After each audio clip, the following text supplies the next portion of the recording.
I actually spent a week in the hospital when I was in Indonesia. I got bit by a mosquito, which had dengue fever. I didn't even know what was wrong with me at first. Like I couldn't sleep for a whole night, and I was like sweating profusely in like a 65-degree room. Like I had like soaked through the mattress. Like it was crazy. And I was like, oh, it must have been a fluke, whatever. I'll just like keep living, just like don't do a bunch of physical activity. Like kind of just play it easy.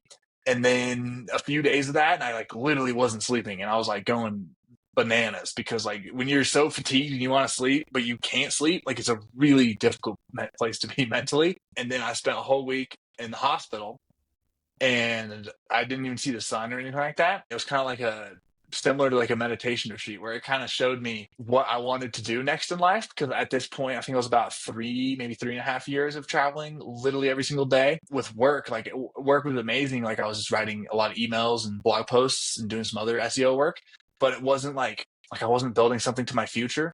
Like I was more like doing it because it was the easiest way to make money and I could travel. Like it was like a means to an end. And then I had the desire. I had consistently been having the desire to build like something that provided fulfillment and something that I was proud of in my life. And then when I was really sick in the hospital, it was like one of the symptoms of dengue fever is like you just get chronically depressed out of nowhere. And so in one of those depression states, I was like, I wrote a lot. I was like, hey, if I died right now, what would I regret? And I had like a handful of things. And one of those was building an event company. And so I was like, okay, so I should, I'm in Asia, so I should go travel a little bit more, but then I should go back to Utah because that's where I spent the most time and I love it the most. And I should go start this event company. And then ended up back in the US. And then went to Utah to like settle in on like starting this event company. And I was there for probably like 2 or 3 months. And that was a really good time. I made some progress on the event company. And then I realized after hosting 3 events, I was like, man, I know nothing. Like I went from working on a laptop to like, let's get a bunch of people in person together. And it was like really different. And I had like not, aside from being an extrovert, I had like none of the skill sets of hosting events or anything like that. And Real quick. then, yeah, yeah.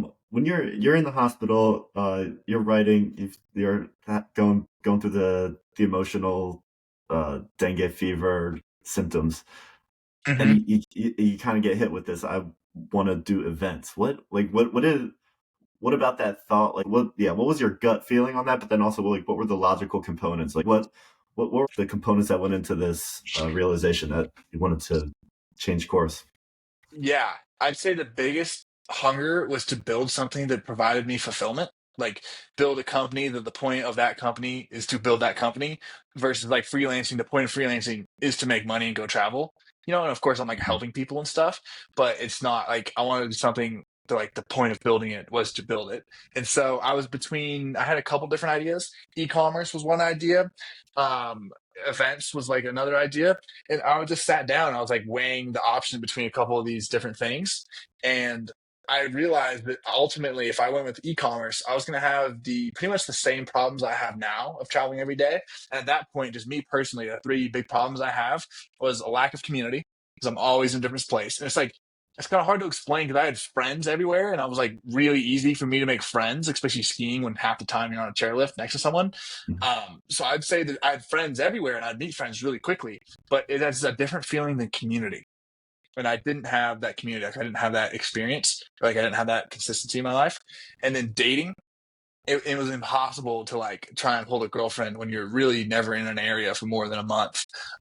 So like, a relationship might have been like 2 weeks at that point in my life. And that was like, I value that and I wanted to get better at that. And then the last thing was like trying to build a company. A couple times when I was traveling full time, I tried to start an e-commerce store and it was just like, because I'm traveling full time, I have no routine and consistency. And it's like pushing water up a hill because all your energy and time and decision making energy go to traveling, which is super fun and addicting. Versus like building a company, you need to be like more serious and like, consistently showing up to it, even if it's not fun. Gotcha. And then so So, I so would, events kind of you felt like that would kind of give you the stability of place and community, um, mhm. and then also routine. Interesting. What about your personality did you think would lend well to these events? Literally my favorite part of traveling was the people I'd meet and like doing fun things with them. Like that was, I mean, it's crazy. You travel thousands of miles sometimes, and you're like, man, like if this person was in my hometown, I would have had a really good same experience. But of course, you have to like go so far, and like you meet unique people the further away you are from where you grew up and things like that.